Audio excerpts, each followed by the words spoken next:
Quick. It's easy. Was the statement written by you? Sorry? Was the statement written by you? Yes, it was. So you take ownership of all the contents that are contained in the statement? I do. You did not write the statement under duress, undue influence and stuff?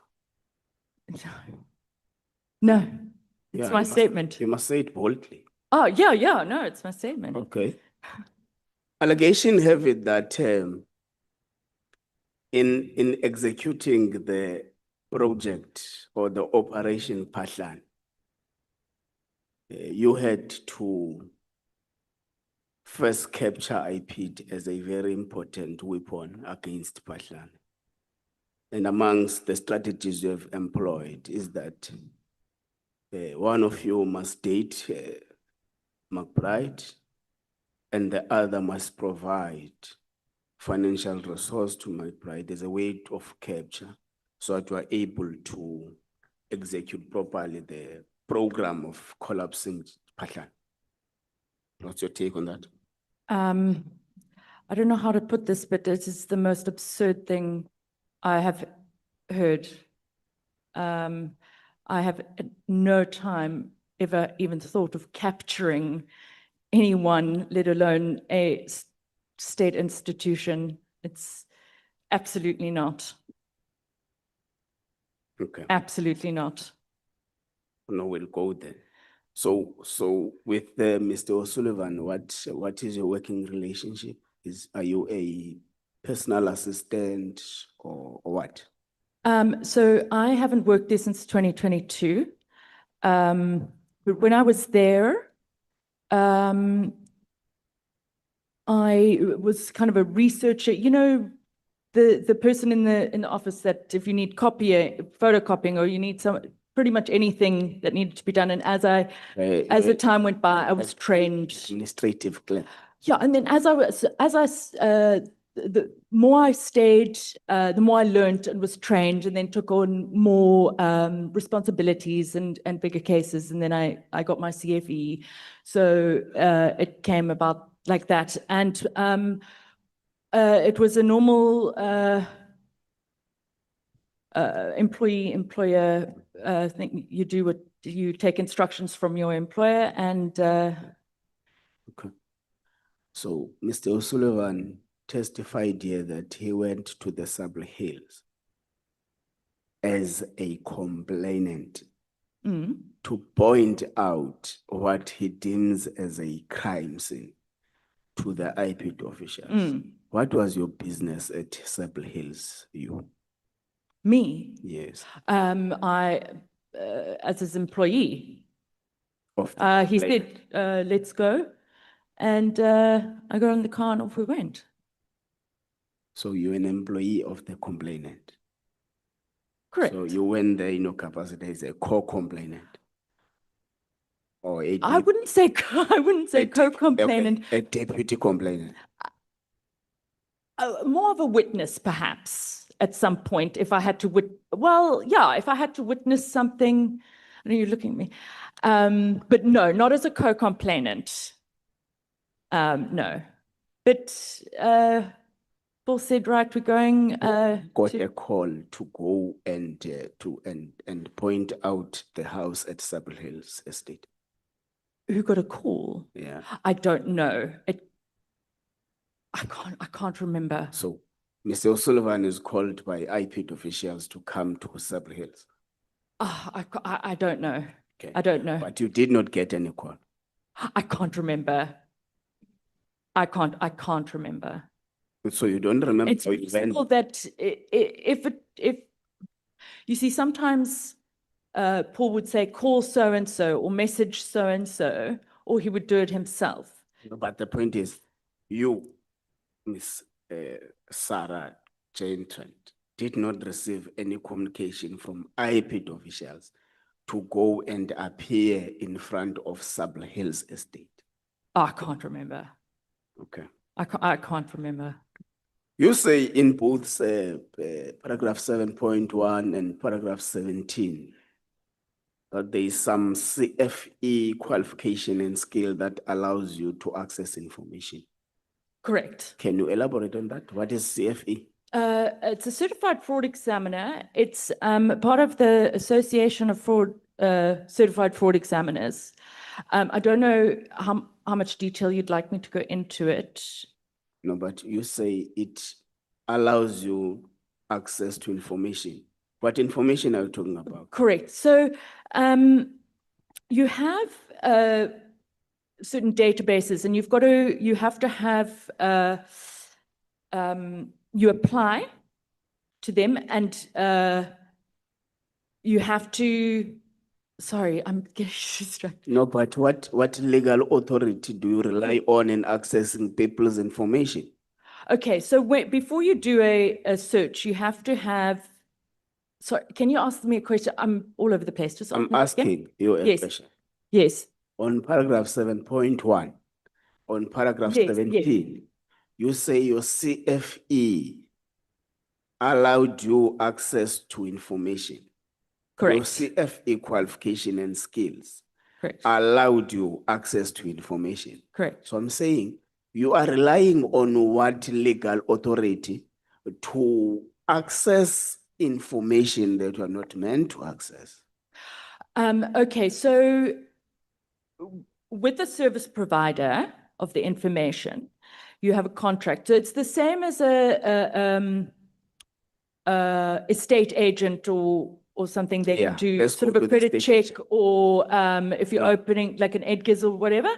But with a CFE, and you've got limits on what certain information is. With a CFE, when you sign the contract, you have to provide your certification, you have to provide various things, and only then will they then accept that you can become you can have access. But they're very strict because you can't just do a search on anyone. You have to have predication, a reasonable suspicion that there is an offense. So For example, the state security agencies, mm, if they want to tamper with my communication, they must make a formal application to the surveillance judge in a competent court of law so that they get permission. mm. Now, you speak about the CFE and the association and speak about credit checks.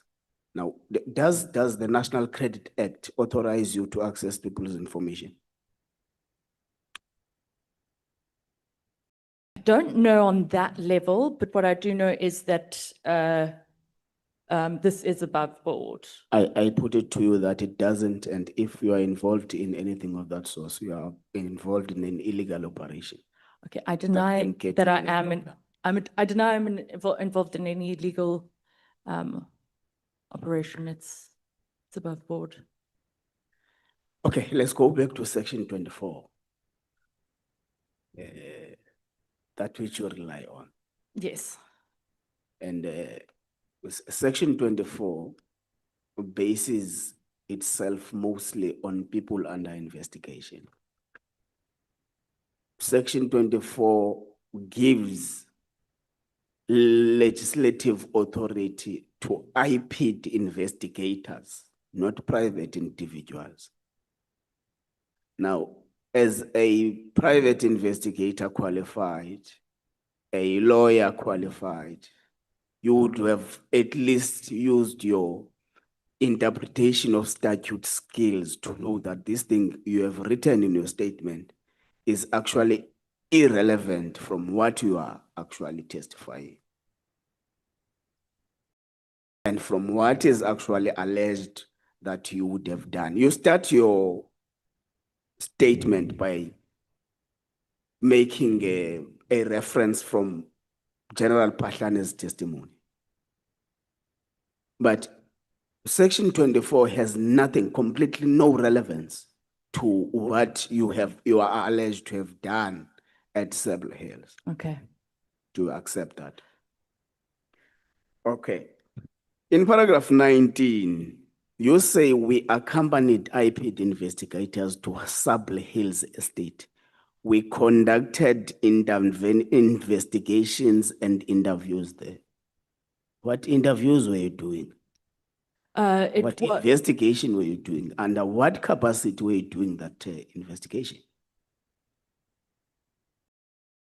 You say in your statement, go to paragraph 17, you say the reason you went to Sable Hills, which is actually something against what Mr. O'Sullivan said.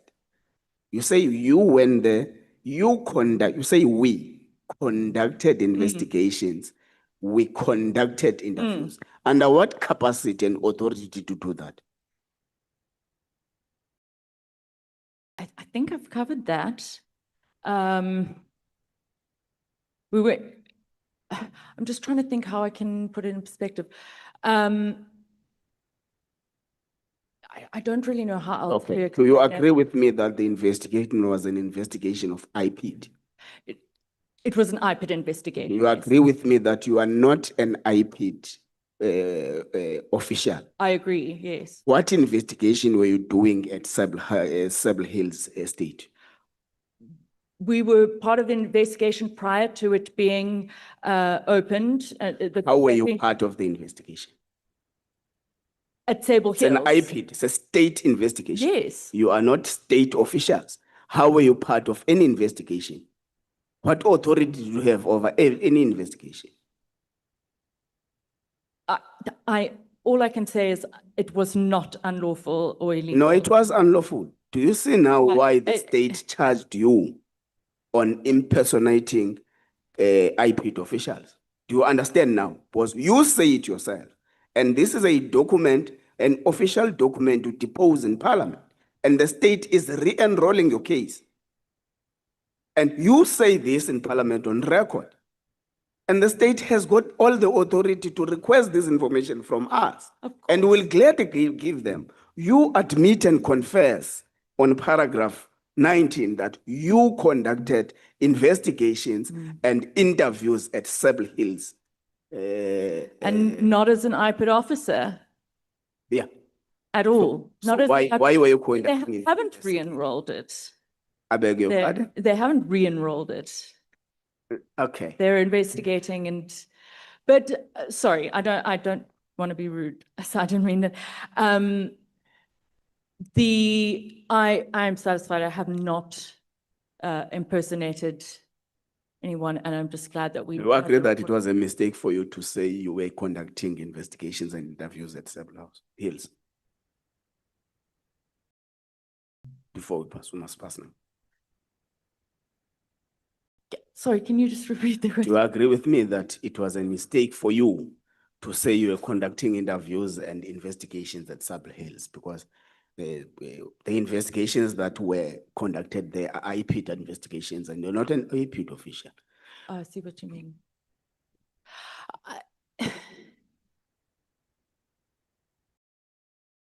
I was not conducting an IPID investigation. What investigation were you conducting? I was going along to go and see the estate manager, and why was the estate manager sent? For what reason? To obtain. No, I can't. To obtain the plans of the house. Which house? Sorry, Mr. Pachlane's. The one that was under investigation by IPID. Correct. So you were conducting IPID investigation. Look, let's maybe tone down a little bit. You go to Sable Hills Estate. There is an investigation underway by IPID on Mr. Pachlane. Correct. On building a house in Sable Hills Estate. You go there, not as an IPID official. You enter the precinct with IPID officials. You say you conducted interviews and investigations inside. And when we ask you what interviews, when you met with the estate manager, which subject of interview was on Sable Hills house? There is only one subject of interview according to the record. It's the house of Mr. General or General Pachlane. Correct. Yes. Now, there is no other interview we were doing. So I'm saying to you, that is the reason why you admit here that you conducted investigations and interviews, and the state charged you for impersonating an IPID official. Let's pass that part. I was just briefing you the can of worms you're opening for yourself here. So did you request the building plan from the building inspector or building what? Myself personally, no. Who requested it? I can't remember, but I can't remember, but I know that that was what the purpose of going, so I don't know exactly who spoke the words. Did you request bank statements of General Patlan and anyone close to him? I didn't request any bank statements. You did not request? No. Okay. As far as That's I fine. remember. Did you ask from the security guards that were there, the security detail of General Patlan, including how many bodyguards, how many cars, how many guns, what kind of ammunition and all that? Myself, no. Who did it? I don't know what was asked. I recall allegations of that, but I did not ask any of those questions. Fine. Did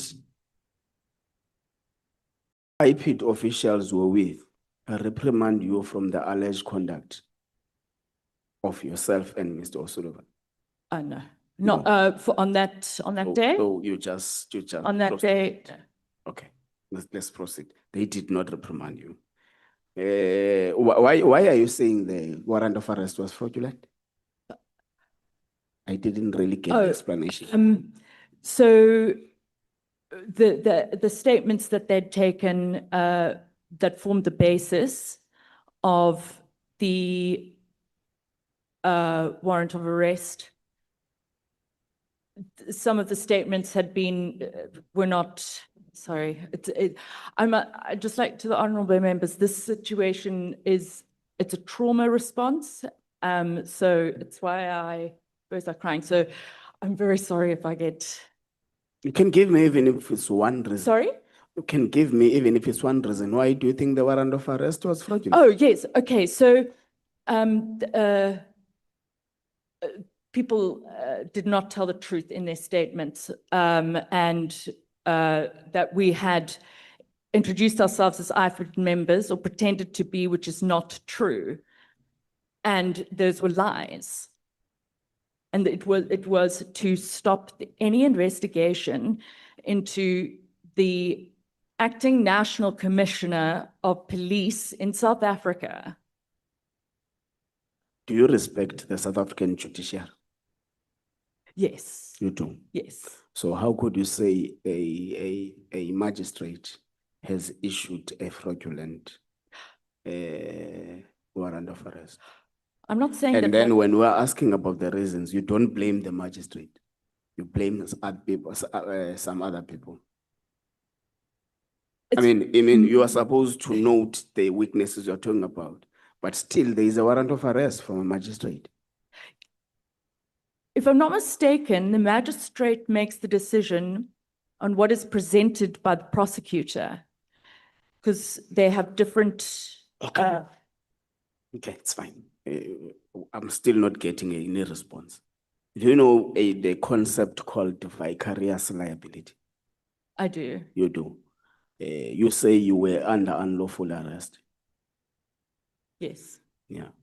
Do you understand that in terms of the principle of vicarious liability, you should have sued the minister for unlawful arrest or wrongful arrest or whatever you want to call it? Did you do that? I did not. I don't. Why did you not do it? I was told, well, firstly, I couldn't afford it. Secondly, and I did not have a lawyer. And when Paul sued the state, he said that instead of me, because I probably won't get a lot, that I could have a percentage of what he gets. That's why. Let's leave it still. You are not giving me an answer, boss. You are a lawyer. You're supposed to know that if you are subjected to unlawful arrest, unlawful or malicious prosecution, you can sue the minister. Yes, I do know that, but you decided, have to have money for the lawyer. Take that option. So it doesn't make sense, but let's pass it. No, I couldn't afford a lawyer, otherwise I would have. Okay. But, I would have loved to. but I Mr. would O'Sullivan love to. paid more than 200,000 rands for McBride's lawyers. For? McBride's lawyers. Yeah, but not mine. So you are a child of a lesser god. Okay. So you asked for a warrant of arrest, you were not given. Then when does it become fraudulent? Paragraph 27, you asked for a warrant of arrest, you were not given. Then how did you then consolidate that the warrant of arrest was fraudulent? I hear what you're saying.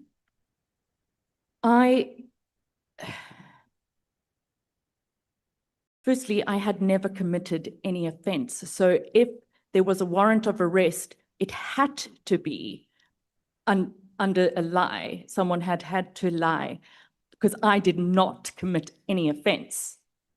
Yeah, but the point So is. it had to be a lie. Yeah, but the point is, at paragraph 27, you say, during the arrest, no warrant was issued out. So No, I didn't say no warrant was issued. I asked to see it. So when they came, he had the clipboard. So you can't deny he didn't have the. I think maybe I've misunderstood your question. you asked to see it. Paragraph 27, you say you asked to see it. You were not given. That's the point.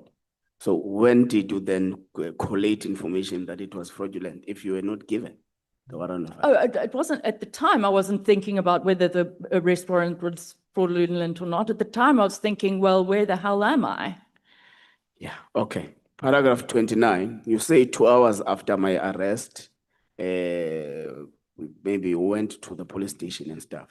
But the last time I checked, that was not an arrest according to you, it was an abduction. So when did it change to be an arrest? I think that's. I mean, at what stage did you change your mind that, no, in fact, this is not abduction, this is an arrest? I think it's a bit, look, I understand the wording, but it's a bit of bit semantics. It was No, it's not. under arrest warrant, but what happened was not okay. It was an abduction. And if anyone in South Africa thinks that that was a lawful arrest, then we've got a problem. No, but the point is, you say you were abducted by men you don't know with unbranded cars. But in the same. Where did I say that? No, where did I say I was abducted by men in an unbranded car? Like in that one, like that sentence. You said unidentified. No, I know I said that. So. No, I didn't say I was abducted by men that I don't know in an unmarked car. There were several cars. Yes. And there were several people. Yes. Some without uniform, others with uniforms and guns. I do have the videos here, which I'd love for everyone to see, because I don't think that words can quite show what it was. So no, I didn't say that it was one car. There were many cars. Yeah, that's the point. That you said that from paragraph 25, but in paragraph 29, you changed that and say 2 hours after my arrest. That's the bone of contention. That it has changed now to be an abduction, all suddenly. Look, honestly. Okay, you want to retract which one, arrest or abduction? So that we use one word. We know what was happening. Abduction. Arrest. Yeah, no. Don't. Okay. Okay, so you are. I don't mean to frustrate you. Okay, you are retracting arrest or abduction. Sorry? Which one are you retracting? You can't have one situation and it becomes an abduction and an arrest at the same time. It's either an arrest or it's an abduction. So which one do you retract?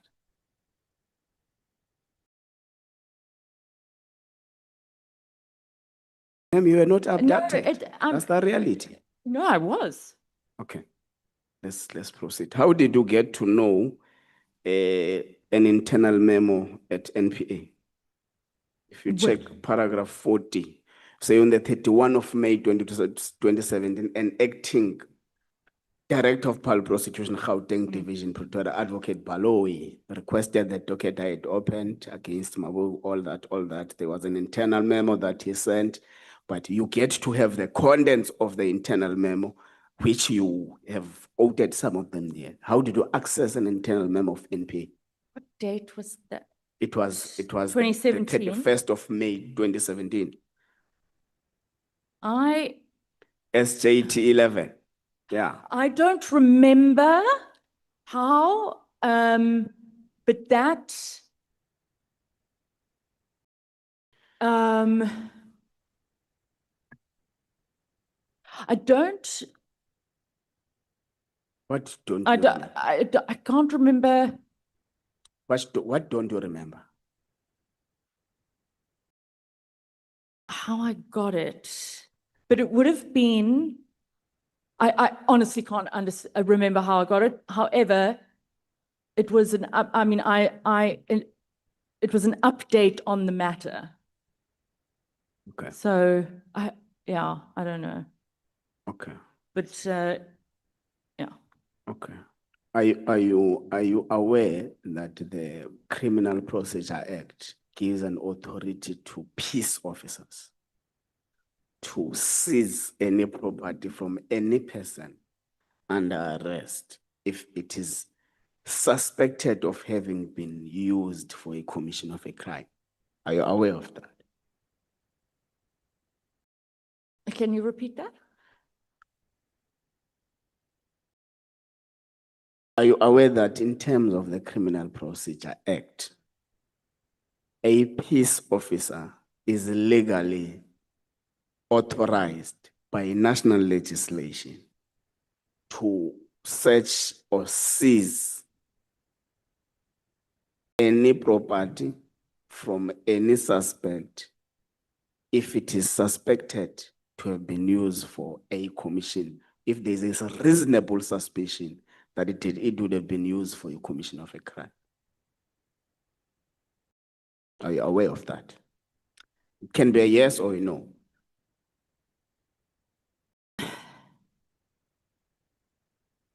Are you quoting a section? Okay, let me say this. I think the law allows police officers to search or seize. There's even a topic, I think it's section 20 of the Criminal Procedure Act, that gives a scenario where a police officer can search and seize without a search and seizure warrant. So the point I'm driving is that for you to have peace in your life, for you to live your normal, proper life, leave this fictitious image of your abduction, your cell phone being stolen, leave those things. Accept the fact that the state is giving you an opportunity through its criminal procedure and process system, for you to prove yourself that this which you have been accused to have done, which include your extortion, intimidation, impersonating an IP official and all those things. Gather yourself around, prepare your case properly, because what you have given us here will not see the light of day in a court of law, because what you are giving here are just suspicions, because you are not giving a credible evidence on your phone being stolen. Your phone is this red phone that you're talking about? Is it this red phone that is in the annex of bundles?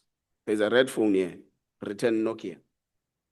No, I think that's Paul's, the red Nokia. Okay, so we would advise you to go and prepare your case properly, because there is an indication, as it was said by one of the members here, that the state, through what the National Director of Public Prosecution wrote to this committee, is intending to re-enroll your case. And we are telling you that if this is the case you stand on, then you are in serious trouble, because what you are doing now, you are just giving insinuations. Your phone was not stolen. You were not abducted. So you leave that part and settle and prepare your case properly so that you are able to stand in a committed court of law. Thank you very much, Chair.